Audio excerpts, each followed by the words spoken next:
Hi guys! For today's video, nag-aaral po ako nitong Arabic numbers and counting. Ayan. Ito, mula 0 hanggang 25.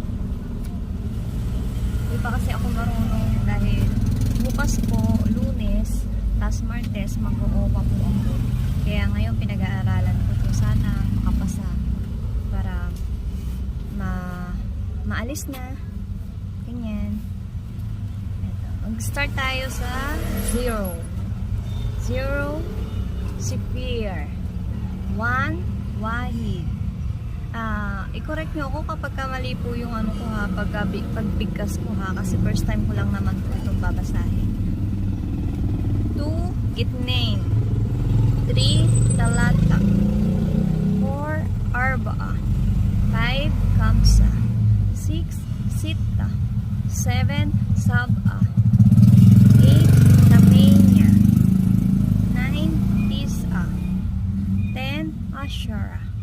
11, Ida Ashara.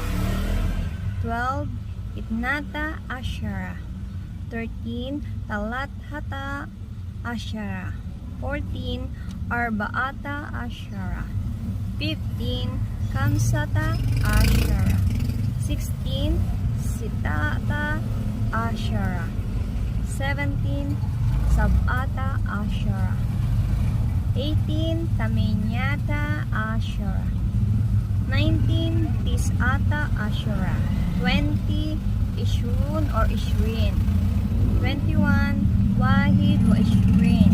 22, Itnin wa Ishrin. 23, Talata wa Ishrin. 24, Arba'a wa Ishrin. 25, Kamsa wa Ishrin. Eto guys. Natapos ko yung kailangan kabisaduhin ko siya. Sa mga mag-a-apply dyan, ayan, habang hindi pa kayo nag-OWA, mag-ano na kayo sa YouTube. Madami naman po doon na pwede natin aralin na Arabic language. Madali lang tayo matututo. Ito kasi binigay sa akin sa agency na kailangan reviewin para kapag nag-OWA makapasa. Ayun lang muna guys. Thank you for watching.